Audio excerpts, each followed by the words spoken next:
Nggak usah pakai handset, Mbak. Waalaikumsalam, berjumpa kembali bersama saya Sandro Jabrik Wong Ganteng sak dunyo. Ada apa ini? Mohon untuk tidak menyebutkan nama dan identitas dalam percakapan ini, karena percakapan ini saya naikkan dalam konten YouTube. Gimana, Mbak? Oke. Ini Mas, ini kan sebetulnya udah agak lama sih sebetulnya ya.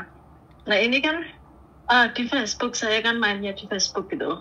Terus? Di Facebook kok terus ada itu Kedutaan Besar Indonesia itu di Facebook gitu loh. Terus saya penasaran aja gitu kan. Terus ikutan kan di situ ada yang apa pokoknya ada bantuan gitu loh. Itu kan intinya. Terus kan disuruh info gitu kan. Saya info, terus ditanya nama, berapa tahun di Hong Kong gitu kan. Kan saya udah lama memang 2005 gitu kan.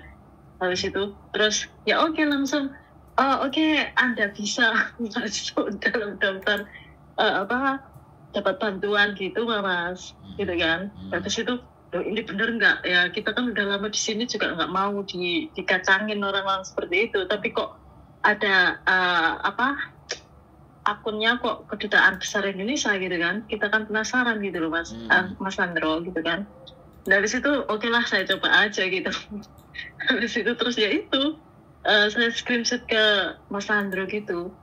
Itu terus ditanya ini terus nanti nomor HP saya ya ditanya gitu kan. Habis itu saya kasih lah gitu. Terus dikasih nomor apa sih itu pokoknya kayak jenis pin gitu loh, angka berapa 4 gitu. Terus saya send ke inbox mereka. Terus seperti itu Mas. Terus ditransfer kemana lah, ini kan saya terus takut tanya Mas Sandro aja gitu. Itu gimana, itu apa benar Mas? Menurut saya gini, yang saya jadikan pertanyaan, tapi kok di Kedutaan Besar Indonesia gitu loh, di Facebook gitu kan, itu yang maksud saya ya seperti itu pertanyaan saya gitu. Kalau apal-apal kenapa masuk Facebook gitu loh, itu sih masuk akal juga sih ya pertanyaan saya gitu. Kalau bohong kenapa masuk Facebook gitu kan. Tapi kalau saya masuk terlalu dalam ya saya juga nggak berani, karena juga ancang-ancangan Mas gitu kan, takut juga kan gitu kan. Kita udah lama di sini kan harus hati-hati gitu main sosmed seperti itu gitu. Makanya saya tanya Mas Sandro, apa benar nggak sih itu? Nanti kasih rekening terus ternyata apa-apa mateng kan gitu mikirnya. Gimana Mas Sandro? Giliran saya ngomong. Jadi gini Mbak. Jadi gini Mbak, yang harus kita tahu, yang harus kita pahami, di dunia luar sana itu akan berbagai macam teknik dan trik, ya. Teknik dan trik mau menipu. Ya, itu yang harus kita pahami. Kita harus berpikir antara 10-20% bahwa hidup di muka bumi ini itu 10-20% itu hanya tipu-tipu atau hanya tipu muslihat. Ya. 10-20%. Saya nggak bicara 80%. Karena kita berbicara lebih dari 30% dan 40% bahkan ke 50%, maka kehidupan kita akan negatif thinking. Tapi kita letakkan di 10-20%. Nah, masalahnya kebenaran itu akan yes or no. Kita harus berpikir kritis, pakai logika. Nah, ini yang aku senang. Kalau sampai ada yang bertanya kayak gini nih, saatnya saya menjelaskan dan hubungannya bagaimana critical thinking. Jadi berpikir kritis, ya. Nah, penipu ini, ya, ini kan pertanyaannya benar apa tidak. Nah, ini sampean nanti yang akan menjawab bahwa apa yang kepada sampean tidak hanya kasus ini, nanti episode ada kasus apa, episode kasus apa lagi, sampean bisa punya cara berpikir kritis ya. Jadi penipu dalam menyasar sekali lagi target marketnya mereka itu melihat tingkat pendidikan, tingkat pergaulan, tingkat informasinya, dan mereka mendapatkan itu dari mana? Ya dari sosial media. Ya kan? Makanya terjadi penipuan di dalam tahanan dengan modusnya love scam, ya kan? Karena mereka tahu bahwa market di Hong Kong ini, teman-teman kita di Hong Kong ini orang-orang yang kesepian. Iya. Ya, satu. Terus yang kedua, dalam penipu itu orang pasti akan ada sifat greedy atau serakah. Nah, yang kedua adalah greedy dan serakah, ya kan? Terus orang-orang ke Hong Kong ini kan cari uang. Jadi apapun ceritanya, selama itu mendapatkan free money, orang itu akan interest. Nah, ini kalau free money ini secara logika nggak cuman penipuan aja ya, diskon beli 1 dapat 2 itu kan sebuah sistem free money. Jadi kayak cuma-cuma mendapatkannya. Nah, kalau kita menjadi manusia yang punya cara berpikirnya lebih kritis, ini ada apa? Lah, yang pertama itu. Yang kedua, ini mengatasnamakan lembaga perwakilan negara. Kan kemarin, ya, kalau Samen cross check, Samen mungkin nggak melihat beritanya. KJRI juga ngerilis bahwa hati-hati penipuan yang mengatasnamakan KJRI. Terus pemberian bantuan ABCD itu sudah dirilis sama KJRI. Tapi mungkin beritanya sampai terima mungkin baru hari ini ada masalah. Oke, nggak apa-apa, tak ceritain, ya kan, tak ceritain. Nah, kita bukan cerita masalahnya sampai kadaluarsa nonton itu, enggak, tapi lebih ke arah berpikir kritis. Gitu loh, Mbak. Nah, ini pas aku naikin juga di konten supaya teman-teman yang lain itu bisa belajar. Nah, bisa belajar. Jadi apapun itu, tidak hanya KJRI, bahkan BNI pun banyak. Bahkan mengatasnamakan Baim Wong, yang memang notabene-nya Baim Wong sering memberikan memberikan uang atau giveaway atau apapun. Nah, itu di copy paste sama mereka, gitu loh. Dan mereka sangat tahu target marketnya, gitu. Target marketnya. Jadi makanya kenapa PMI Hong Kong itu menjadi banyak target para modus penipuan.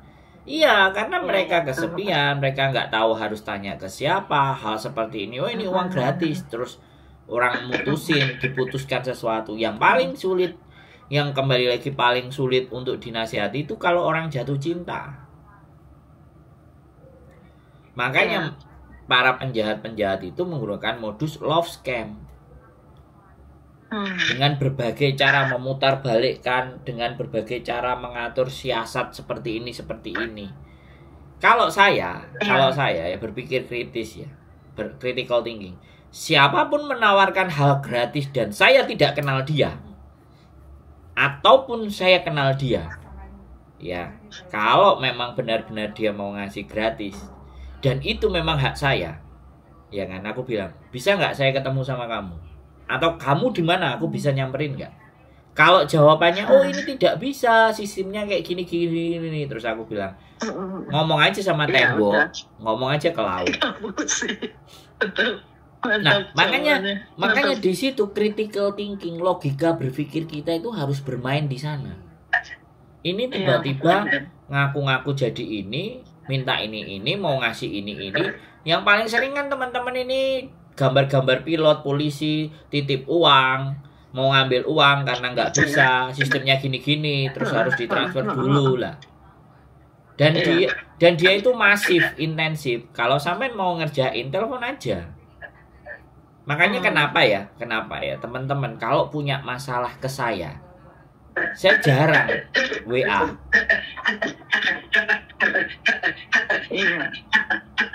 Saya selalu bilang, ayo telepon, ya, supaya jelas. Dan ketika telepon saya rekam. Ya, jadi kalau orang mau nipu terus teleponnya direkam, itu suaranya sampean mau bikin apa itu, Mbak? Berisik sekali. Makanya sampean jangan itu ngomongan saya. Iya. Maaf, ngomongan saya. Sorry Mas, ini kerja soalnya.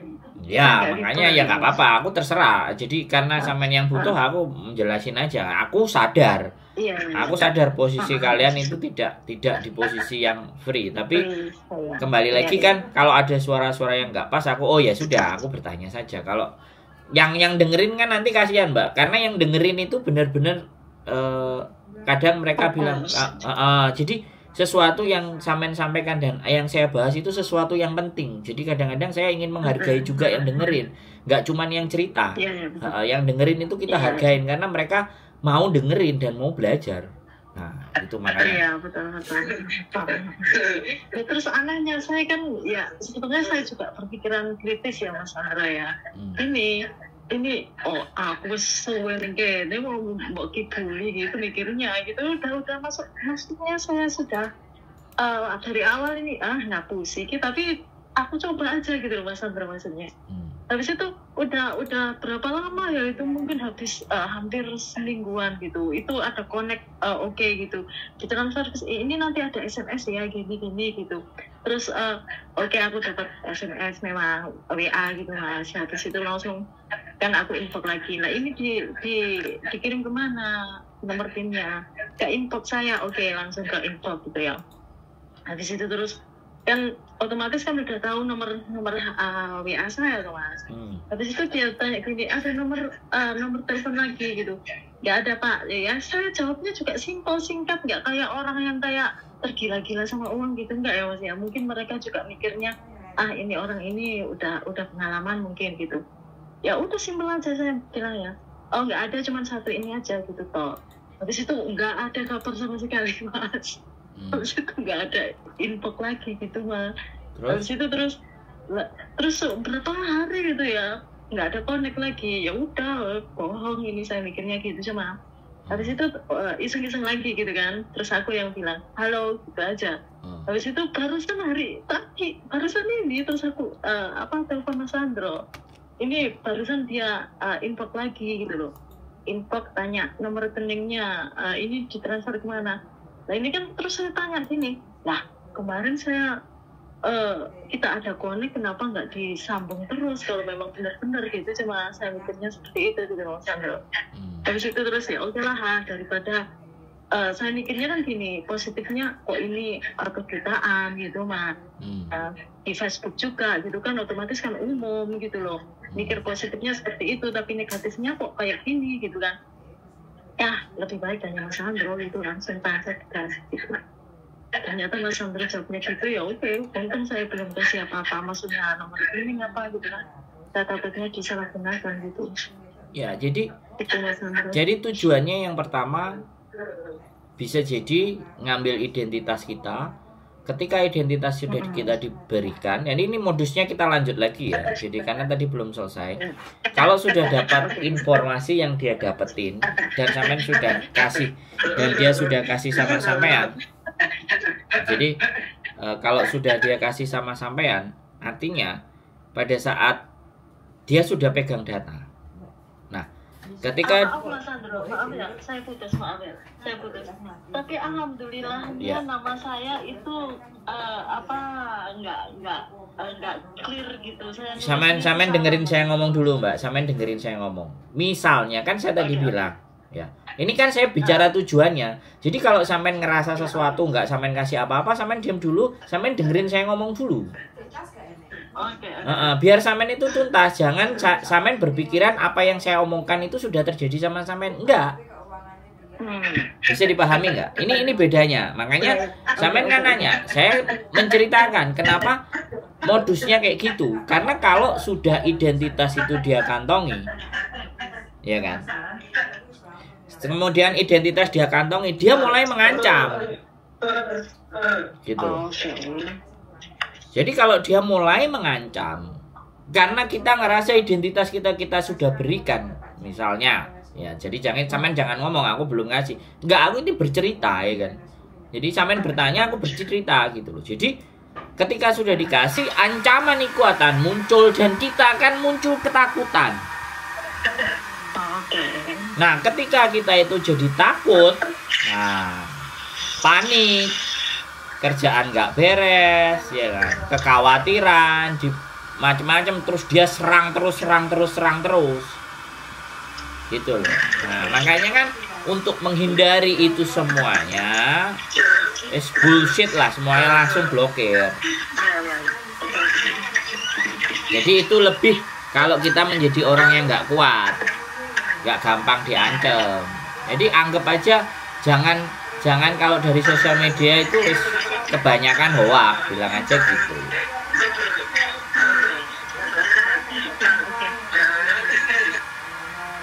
Kalau kita bicaranya kalau ada sesuatu yang benar, itu pasti ditungguin, disuruh datang ke kantornya, disuruh lapor, disuruh ngomong. Nah, kalau sudah ada kantornya semuanya, ketika apa yang kita berikan, ketika apa yang kita lakukan, kantornya kan ada, alamatnya ada. Nah, kita tinggal laporkan aja di situ. Penipuan kan namanya penipu, nggak pernah mungkin akan nunjukin. Ya, kadang-kadang kalau dia sudah kasih tahu tempat dan semuanya, hati-hati, itu jauh lebih kok komplotan, sudah sindikat yang sudah sangat berani dan mereka siap kalau sudah mau ngajak. Kayak nih kemarin terakhir kayak penipuan haji di Hong Kong. Ya itu kan benar-benar ada kantornya. Tapi sekali nipu kan ratusan puluhan juta Hong Kong dolar. Nah, makanya jadi itulah, makanya sekali lagi ya, kita boleh percaya, kita boleh nggak percaya. Tapi kembali lagi, kalau logika kita berpikir ini tidak masuk akal, ya sudah. Nggak perlu kita panjangin. Kalau kita mau nyoba ngelihat bahwa psikologi penipu kayak gimana dan kita lebih berani, ya nggak ada masalah. Kalaupun data, kasih aja data, kasih data aja yang ngawur. Kalau mau pingin apa yang terjadi, kasih aja data ngawur. Ini nama saya, ini nomor telepon. Kenapa nggak fotokopi KTP? Kenapa yang ini? Ya bilang aja, emang aku goblok. Nanti dia masih balesin nggak? Iya. Kan gitu. Jadi itu kan data diawur aja pakai nama Belgedes bin siapa gitu kan? Iya. Nah, ya jadi Chandra ya. Duh, iya dong. Kan kadang ada anak-anak yang ingin membuktikan. Nah, artinya kalau kita sudah ngasih data yang nggak fix, benar, berarti kan kita lebih pintar dari dia. Tapi kita nyoba cari tahu sampai sejauh mana sih ini orang mau main-main kan gitu.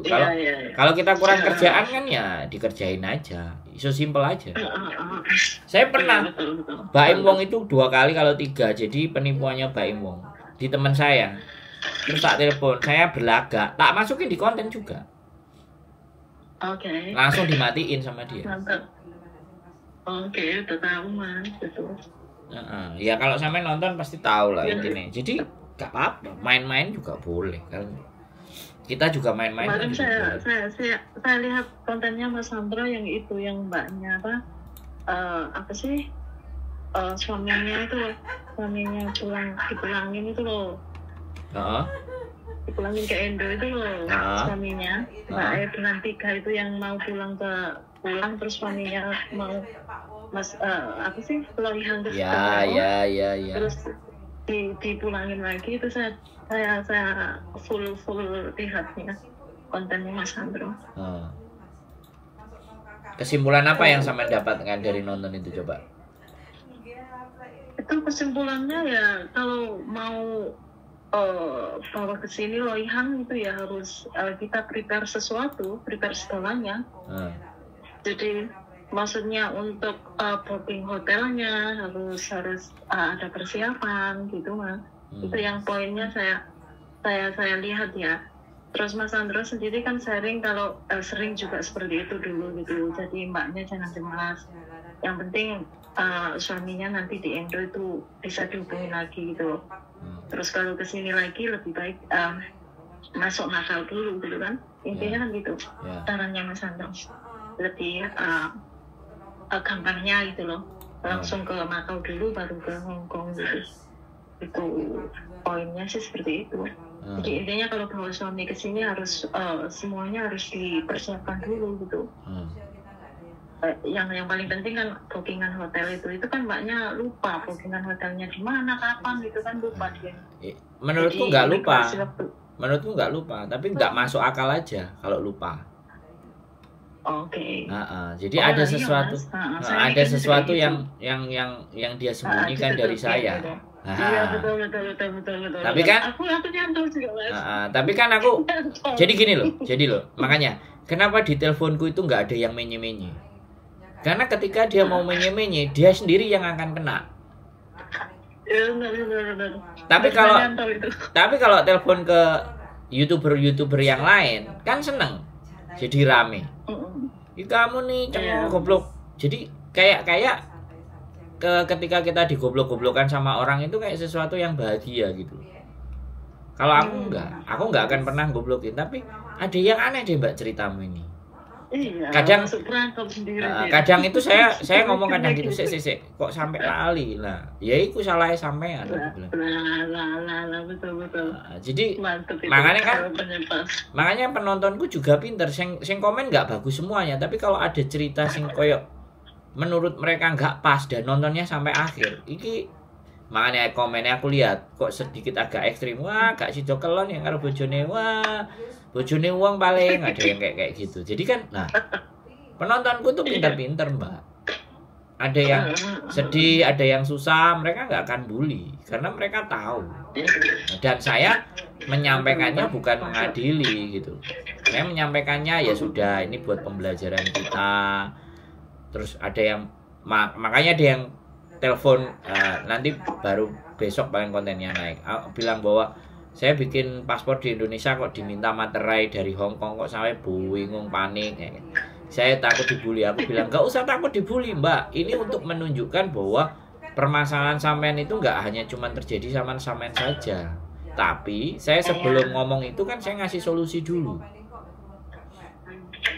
ya kan saya itu solusi dulu. Mantap sih, saya senang. Senang melihat kontennya Mas Sandra.